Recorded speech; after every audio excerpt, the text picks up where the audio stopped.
Hello everyone, কেমন আছো তোমরা সবাই? আশা করছি সবাই খুব ভালো আছো। আজকের এই ভিডিওতে আমরা দেখব যে নেক্সট যে আমাদের কাছে সময় আছে WBCS প্রিলিমসের জন্য 7 সেপ্টেম্বর একটা ডেট দেওয়া আছে। যদি আমরা 7 সেপ্টেম্বরই WBCS প্রিলিমস হবে এটা এক্সপেক্ট করে নিই, তাহলে আমাদের কাছে পড়ে আছে ধরো প্রায় 4 থেকে 5 মাস, মানে মার্চ মাস চলছে এটা। মার্চ, এপ্রিল, মে, জুন, জুলাই, আগস্ট, সেপ্টেম্বর। তো প্রায় 5 থেকে 6 মাস ধরতে পারো যে WBCS প্রিলিমসের জন্য তোমার কাছে পড়ে রয়েছে। এখন এই যে 6 মাস, এই 6 মাসে তুমি কি করবে, কোন জিনিসগুলোর উপর ফোকাস করবে, এর জন্য আমি 10টা স্ট্র্যাটেজি দেবো। যে 10টা স্ট্র্যাটেজি তুমি যদি ইউজ করো তাহলে কিন্তু অনেকখানি এই এক্সামের জন্য প্রিপেয়ার থাকতে পারবে এবং বলতে পারো যে তোমার এই 6 মাস খুব ভালোভাবে ইউটিলাইজ হবে। এর মধ্যে 6 নম্বর ট্রিক মানে 6 নম্বর স্ট্র্যাটেজি এবং 10 নম্বর স্ট্র্যাটেজি খুবই ইম্পর্টেন্ট এবং ওটা মন দিয়ে শুনবে। তো চলো শুরু করা যাক।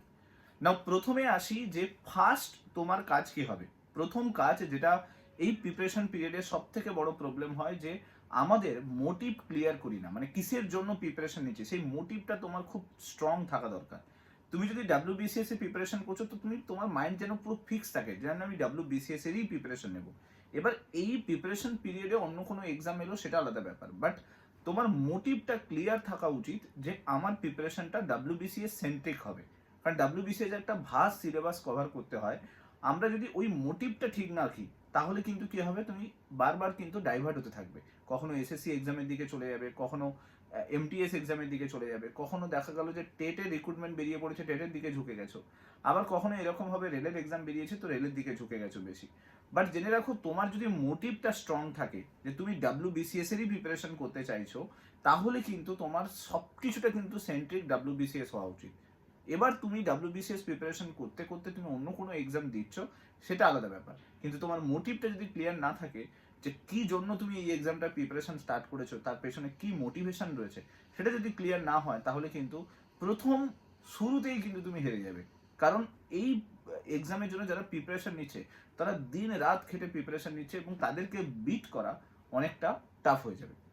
সেকেন্ড আসি যে এবার তোমার মোটিভ ক্লিয়ার আছে যে আমি WBCS এর প্রিপারেশন নেব। সেকেন্ড স্ট্র্যাটেজি যেটা করা উচিত সেটা হলো তোমার একটা ভালো রুটিন তৈরি করা উচিত। এখন কি হয় না, অনেকে যখন প্রিপারেশন স্টার্ট করে সব থেকে বড় প্রবলেম হয় উইদাউট রুটিন সব কিছু করছে। মানে সকালবেলা উঠে কি পড়বে সেটাই কিন্তু ঠিক থাকে না, বা এই উইকে কি টার্গেট আছে সেটাও কিন্তু ঠিক থাকে না, বা একটা মাসের কি টার্গেট আছে সেটা ফিক্সড নয়। তো আমি তোমাকে প্রথমে বলবো যে তুমি একটা প্রপার রুটিন বানাও। রুটিন তোমার হওয়া উচিত যে আমি সারা দিনে কি করব, সারা সপ্তাহে কি করব, সারা মাসে আমার টার্গেট কি থাকবে, অ্যান্ড টিল WBCS পর্যন্ত আমার কিভাবে প্ল্যানিং হবে। এই রুটিনটা তোমার কাছে থাকা দরকার। এবার রুটিন বানাতে বললে প্ল্যানিং বানাতে স্টার্ট করে দিই, দিয়ে এমন একটা রুটিন বানিয়ে নিয়ে এমন কমপ্লেক্স একটা রুটিন বানানো হয়ে যায় যে রুটিনটাকে ফলো করা মানে দুঃসাধ্য হয়ে পড়ে। এরপরে কি হয়, প্রথম দিন তুমি ফলো করতে পারো না, তুমি ভাবো সেকেন্ড দিন করে ফেলবো, ফের সেকেন্ড দিনও তুমি ফলো করতে পারো না, তারপর মনে হয় থার্ড দিন করে ফেলবো। এইভাবে ডিমোটিভেশন আসতে থাকে এবং তুমি দেখবে তোমার টার্গেট কমপ্লিট হচ্ছে না, যার কারণে কিন্তু সেই রুটিন কিন্তু কাজ করে না। তো বেটার হয় তুমি একটা রুটিন বানাও, যে রুটিনটা এরকম থাকবে, আমি তাও একটা গাইডলাইন্স দিয়ে দিচ্ছি। রুটিনটা তোমার সারা দিনের মিনিমাম 4 to 5 আওয়ার্স নেবে, অর্থাৎ 4 থেকে 5 ঘন্টা নেবে। তার মধ্যে আমি ধরলাম তুমি 1 ঘন্টা কোনো স্যারের বা কোনো ম্যামের বা কারো কোনো সাবজেক্টের ক্লাস করছো, বাকি 3 থেকে 4 ঘন্টা তোমাকে কিন্তু টাইম দিতে হবে। 4 ঘন্টা নিজের সেলফ স্টাডির জন্য বার করতে হবে, ঠিক আছে? এবার কিভাবে তুমি বার করতে পারো, সকালবেলা 2 ঘন্টা বার করো, আর রাতের বেলা 2 ঘন্টা বার করো। এই 2 ঘন্টা টাইম, যে 4 ঘন্টা তুমি বার করবে, এই 4 ঘন্টা টাইম যেন তোমার বলতে পারো যেন একদম কোর টাইম হয়, যে টাইমে না তুমি কোনো মোবাইল ঘাঁটছো, যে টাইমে তুমি কোনো ডিস্ট্রাক্টেড হচ্ছ। এরকম একটা রুটিন প্রপার বানাও যেখানে তুমি 4 ঘন্টাতে কি করবে সেটা যেন তোমার ফিক্স থাকে। সকালবেলা কোন সাবজেক্ট দেখবে এবং রাতের বেলা কোন সাবজেক্ট দেখবে সেটা যেন তোমার আগে থাকতে ফিক্স থাকে। যদি ওটা না করো, যদি না ওটা ফিক্সড হয়, তাহলে তুমি প্রত্যেকদিন ঘুম থেকে উঠে কি করবে সেটা শুরু করতে পারবে না, আর রাতের বেলা ঘুমোতে যাওয়ার আগে তোমার কি করা উচিত সেটা তুমি শুরু করতে পারবে না। সো বেস্ট একটা রুটিন বানাও, যে রুটিনে তুমি সকালে কি করছো, রাতে কি করছো, এই টাইমিং দুটোতে ওই 4 ঘন্টা, আমি বলবো 4 ঘন্টা রুটিন শুরুতে বানাও। এরকম নয় যে 10 ঘন্টা রুটিন বানিয়ে ফেলেছো, যে সলভ মানে কখনো কমপ্লিটই করে উঠতে পারবে না। তো 4 ঘন্টা রুটিন বানাও এবং সকালে কি করছো, রাতে কি করছো, দুটোকে ফিক্সড করো। অ্যান্ড অলসো একটা উইকের পুরো টার্গেট বানিয়ে নাও, যে একটা উইকে আমার টার্গেট থাকবে যে পলিটির লক্ষ্মীকান্ত কভার করবো। তো তোমার টার্গেট যেন ফিক্স থাকে যে না আমার লক্ষ্মীকান্ত কোনো না কোনোভাবে কভার করতে হবে। তো তুমি তাহলে কি হচ্ছে, সকালবেলা 2 ঘন্টা লক্ষ্মীকান্তের পেছনে টাইম দাও, প্রত্যেকদিন সকালে 2 ঘন্টা তুমি লক্ষ্মীকান্তের পেছনে টাইম দাও, এবং তুমি টার্গেট করে নাও যে এই উইকে আমি 4খানা চ্যাপ্টার কভার করে নেবো। তো প্রত্যেকদিন সকালবেলা টার্গেট করো, 2 ঘন্টা তুমি ওই এর পেছনে টাইম দাও, অ্যান্ড এইভাবে উইকের কিন্তু একটা টার্গেট কমপ্লিট করো। একটা উইক করে দেখো, আমি তোমাকে বললাম যে তুমি বাকি উইকগুলোকে সুন্দরভাবে সাজাতে পেরে যাবে। 3 নম্বর স্ট্র্যাটেজি হলো, সেটা হলো যে একটা সাবজেক্টের জন্য একটা বইকে ফলো করো। আমরা মাল্টিপল বই ফলো করতে স্টার্ট করে দিই, মাল্টিপল নোটস তোমার কাছে পড়ে রয়েছে, এবং তুমি একটাও কিছু পড়ছো না, শুধু পিডিএফ জমা হয়ে যাচ্ছে। ওটা করো না। তোমার কাছে একটা সাবজেক্টের একটা বই কিন্তু তোমার কাছে ফিক্স থাকবে।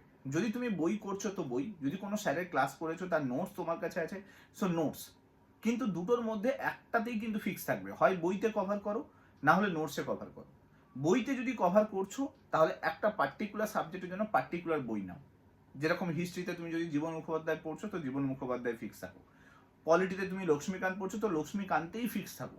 যেন সাবজেক্ট ওয়াইজ তোমার কাছে যেন একটা প্রপার গাইডলাইন্স থাকে যে আমি এইটাকেই কভার করবো, এবং অলসো সেটার কিন্তু একদম টপ টু বটম যেন সেটার মধ্যে সব কিছুটা থাকে। এরকম নয় যে এমন একটা বই চুজ করলে যে বইটা কিন্তু হচ্ছে ততটা কভারই করছে না, ডেপথে কভার করছে না, তাহলে কিন্তু আটকে যাবে।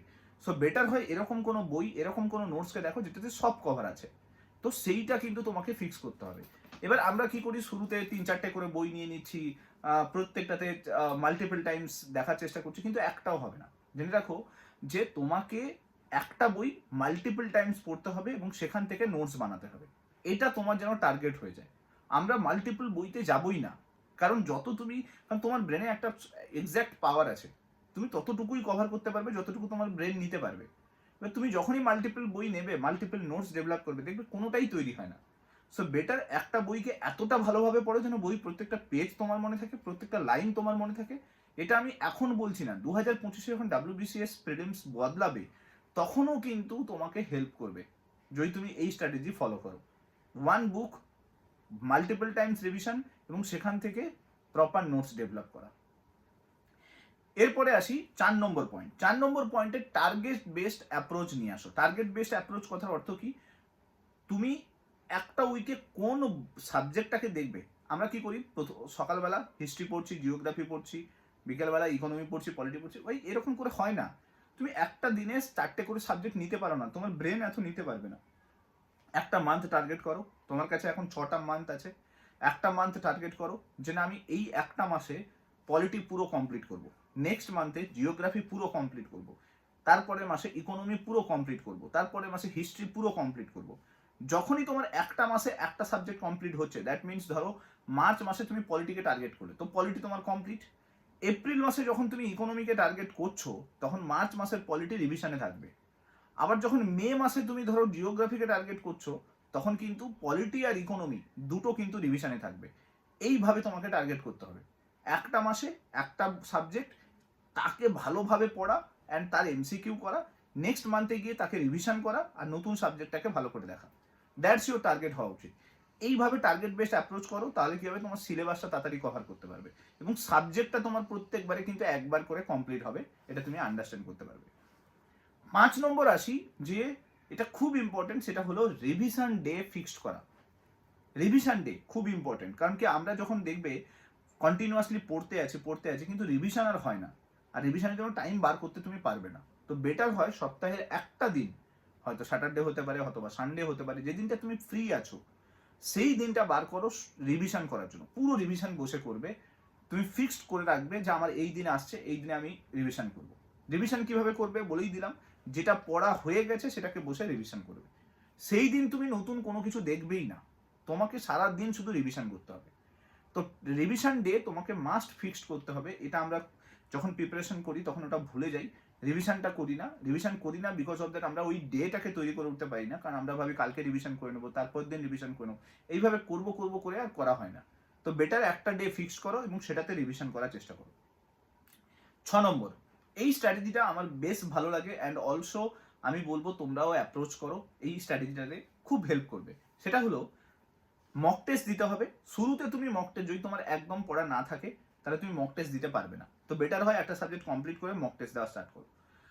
যদি পড়া থাকে তো কি করো, মক টেস্ট বার করো। মক টেস্ট কি করে দেবে, ধরো তুমি হিস্ট্রি তোমার পড়া আছে, তো তুমি কি করো, টেক্সট বুকে চলে যাও হিস্ট্রির যত পিওআইকিউ আছে, যত কোয়েশ্চেন আনসার আছে সেগুলোকে সলভ করো।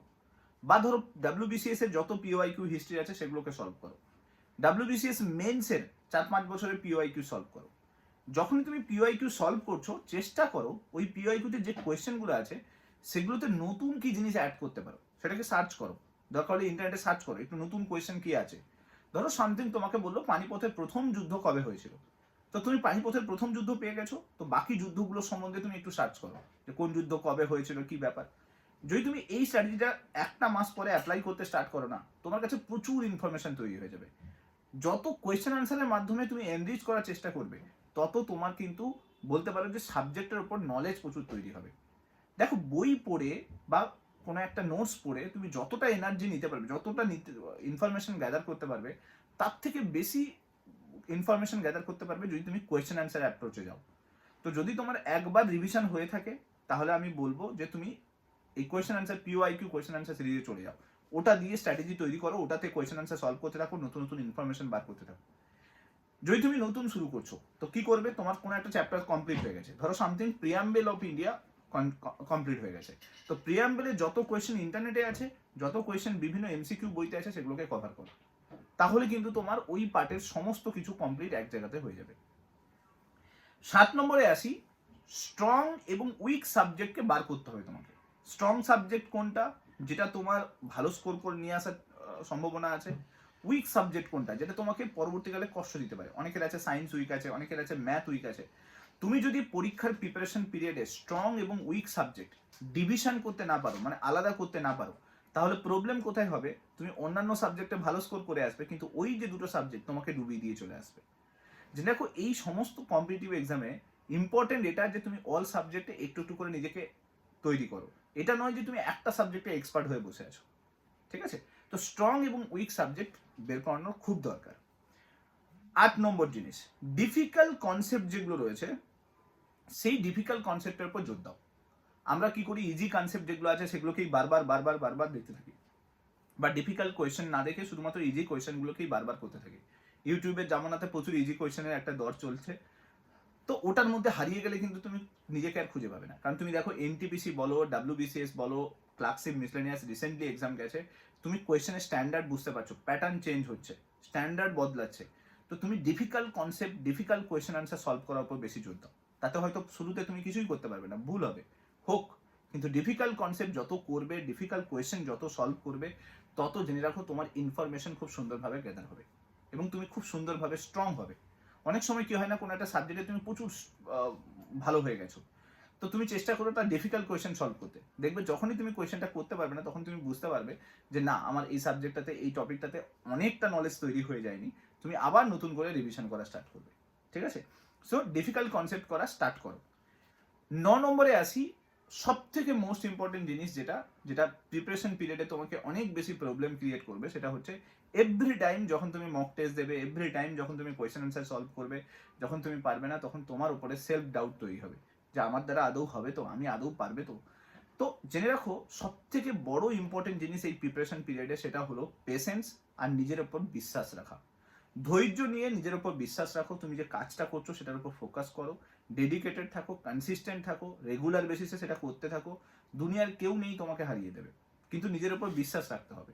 যদিও এই পিরিয়ডে চারপাশের সোসাইটি, সমাজ ব্যবস্থা এমন হয়ে গেছে না, এমন নেগেটিভ হয়ে গেছে, সবাই তোমাকে নেগেটিভ কথা বলে বলে তুমি সারাদিন নেগেটিভ হতে থাকো, তখন নিজের উপরই একটা ডাউট আসতে থাকে।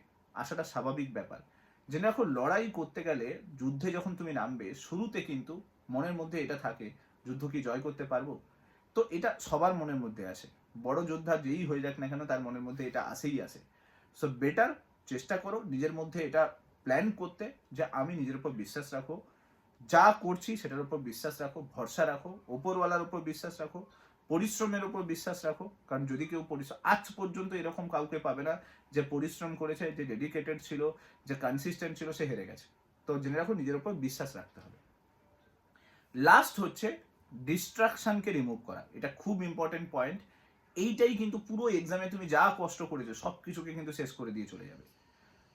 জেনে রাখো, এই পিরিয়ডে তুমি যখন পড়াশোনা করছো না, এই পিরিয়ডে প্রচুর ডিস্ট্রাকশন আসবে। কখনো mobile, Instagram, Facebook, Twitter, relationship, family problem, financial issue, হাজার ডিস্ট্রাকশন তোমার সামনে আসবে। কিন্তু তোমার যদি ফোকাস ঠিক না থাকে তাহলে এই পিরিয়ডে নিজেকে ধরে রাখা খুব চাপের। তো বেটার আগে কি করো, ডিস্ট্রাকশনগুলোকে রিমুভ করে দাও, যা হয় হবে, জান লাগিয়ে দেবো, যা হয় দেখা যাবে। কিন্তু এই পিরিয়ডে এটা যা প্রবলেম তোমার লাইফে হচ্ছে সেগুলোকে তুমি নিয়ে বেশি থিঙ্ক করবে না, কারণ এই পিরিয়ড পেরোতেই হবে, এই সময় পেরোতেই হবে। সময় কিন্তু ঠিক পেরিয়ে যাবে। আজকে তোমার লাইফে দুঃখ আছে, কষ্ট আছে, যন্ত্রণা আছে, এই সময় কিন্তু একদিন পেরোবে এবং সময় ঠিক পেরিয়ে যাবে। কিন্তু তখন তুমি যদি ওই সময়টাকে হিসেব করতে যাও, তখন তুমি ভাববে, মনে মনে দেখবে, তখন এটা ফিল হবে যে সেই সময় যদি ওই ওই টাইমটাকে নষ্ট না করতাম, ওই টাইমে যদি নিজের উপর বিশ্বাস রেখে এগিয়ে যেতাম, পেশেন্সের সঙ্গে লড়াই করে যেতাম, তাহলে হয়তো এই সময়ে এত কিছু আমাকে ফেস করতে হতো না। সো বেটার আমি বলবো যে যা কিছু ডিস্ট্রাকশন আছে লাইফে, তোমার লাইফে হাজারো প্রবলেম থাকবে, সেই প্রবলেম কন্টিনিউ চলতে থাকবে, এটা তুমি ভেবো না যে থাকবে না, কন্টিনিউ চলতে থাকবে। কিন্তু সেগুলো থেকে বেরিয়ে তোমাকে ফোকাস হতে হবে, কারণ দুনিয়া তখনই তোমাকে চিনবে যদি তুমি করতে পারো। আর যদি করতে না পারো, এই ডিস্ট্রাকশন তোমার লাইফে আরো বাড়বে, কমবে না কখনো, তো আরো বাড়তে থাকবে। সো বেটার তার থেকে বরং একটা কাজ করো, 1 বছর সময় নাও নিজেকে, 1 বছর 2 বছর যতটুকু সময় নাও নিজেকে, সমস্ত কিছু ভাবো যে সমস্ত কিছু তোমার লাইফে কিছুই নেই, এই 1 বছরে বা এই যে 7 মাস তোমার কাছে সময় আছে, যা লাইফে হচ্ছে হতে দাও, না খেতে হয় পড়ো, নিজের মন দিয়ে যা কিছু ডেডিকেশন, কনসিস্টেন্সি যা মেনটেন রাখতে হয় মেনটেন রাখো। আমি এরকম বহু জনকে জানি শুধুমাত্র ছোলা খেয়ে খেয়ে রাত রাত দিন দিন জেগে পড়াশোনা করে চাকরি পেয়েছে। হ্যাঁ, আমি এটা বলবো না যে তুমি না খাওয়া দাওয়া করে পড়াশোনা করো, বাট আমি এটা বলবো লাইফে হাজার প্রবলেম চলতে থাকবে, লাইফে রিলেশনশিপ আসতে থাকবে, লাইফে ফিনান্সিয়াল ইস্যু আসতে থাকবে, লাইফে হাজারটা মানুষ আসতে থাকবে যে তোমাকে বলবে তোমার দ্বারা করতে পারবে না। কিন্তু তুমি যদি শুধুমাত্র নিজের ওপর বিশ্বাস রেখে লড়াই করে যাও, সমস্ত ডিস্ট্রাকশনগুলোকে সরিয়ে, তাহলে কিন্তু তুমি জিতবে এবং তোমাকে কেউ আটকাতে পারবে না। এই 10টা স্ট্র্যাটেজি ফলো করো ভালো করে এবং খুব রেগুলার বেসিসে কানেক্টেড থাকো। ক্লাস ইউটিউবে কন্টিনিউ ফ্রি ক্লাস হতে থাকে, সেই ক্লাসগুলো করতে চাইলে করতে পারো। বাকি জিএস ফোরাম অ্যাপে প্রচুর ইনফরমেশন, প্রচুর পিডিএফ, প্রচুর ক্লাস নোটস তুমি পেয়ে যাবে, মক টেস্ট পেয়ে যাবে, কুইজ পেয়ে যাবে, সেগুলোকে অ্যাক্সেস করো ফ্রিতে পড়াশোনার পারপাসে। আমি খুব তাড়াতাড়ি চ্যাপ্টার ওয়াইজও কোয়েশ্চেন আনসার তোমাদেরকে দিয়ে দেবো, সেগুলো প্র্যাকটিস করতে থাকো। হোপফুলি সামনের যে দিনগুলো তোমার খুব ভালো যাবে যদি তুমি এইগুলোকে ইমপ্লিমেন্ট করতে পারো লাইফে। কোনো প্রবলেম হলে ডেসক্রিপশন বক্সে নাম্বার দেওয়া রয়েছে, নাম্বারে কন্ট্যাক্ট করো। আর তোমার ওপিনিয়ন মাস্ট কিন্তু কমেন্টে জানাতে ভুলো না। Thank you so much. Next video তোমার সঙ্গে আবার দেখা হচ্ছে। Till then, bye by.